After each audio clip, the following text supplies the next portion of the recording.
Hello students, NCERT गणित कक्षा 10वीं में आप सभी का स्वागत है।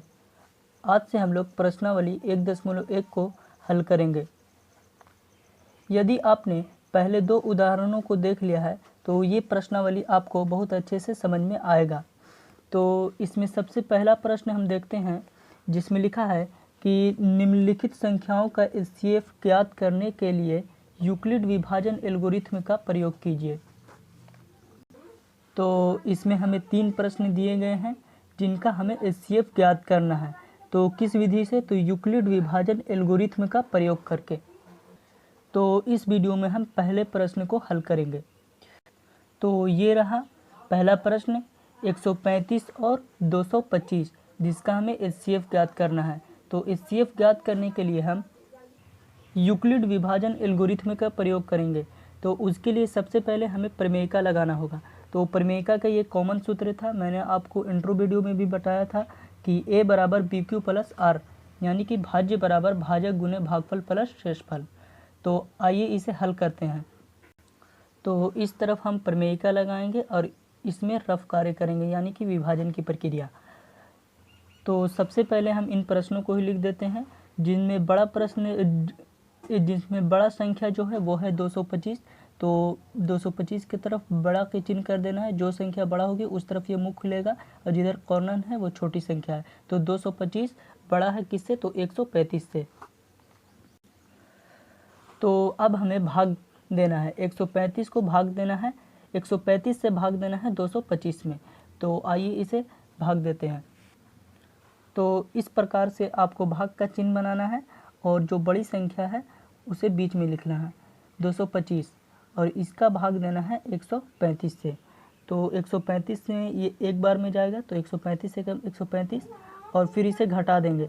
तो 5 में से 5 गए तो 0, और ये 2 है, एक हासिल लिया। 12 में से 3 गए तो 9, और 1 में से 1 गए तो 0, यानी कि 0। तो यहाँ पास हम फर्स्ट स्टेप में प्रमेयिका लगा देते हैं।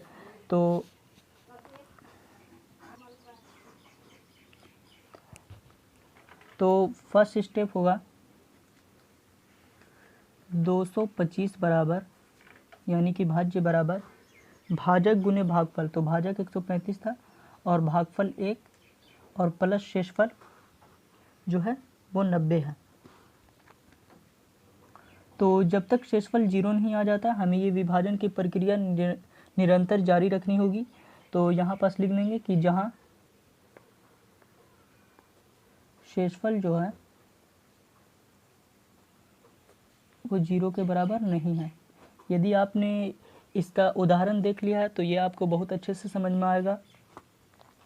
अब इस प्रक्रिया को फिर हम आगे करते हैं। तो यहाँ जो भाजक था वो आकर के यहाँ फिर भाज्य बन जाएगा। तो 135 यहाँ भाजक था, यहाँ भाज्य बन गया, और ये जो शेषफल है वो बन गया भाजक।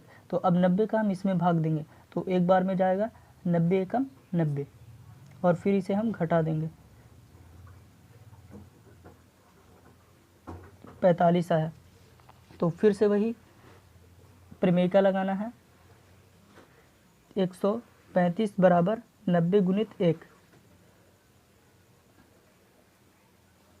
90 गुणित 1 प्लस शेषफल जो है वो 45 है। तो अभी भी शेषफल जो है वो 0 नहीं आया है। तो जहाँ शेषफल बराबर नहीं है 0, तो फिर से विभाजन की प्रक्रिया हम करेंगे।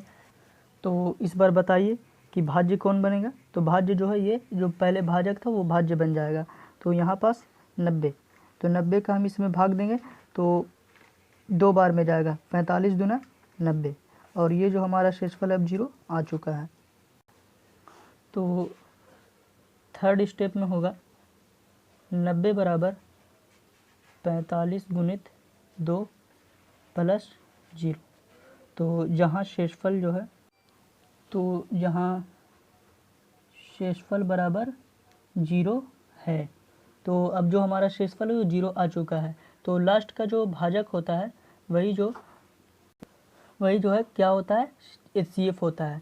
तो 135 और 225 का एचसीएफ कितना होगा? 45 होगा। तो यहाँ पर लिख देंगे कि 135 और 225 का HCF बराबर 45 और यही हमारा आंसर हो गया। तो आशा करता हूँ कि ये प्रश्न आपको समझ में आया होगा। इसके बाद हम प्रश्नावली 1.1 के पहले प्रश्न का ही दूसरा प्रश्न सॉल्व करेंगे। तब तक के लिए मिलते हैं अगली वीडियो में। Thank you.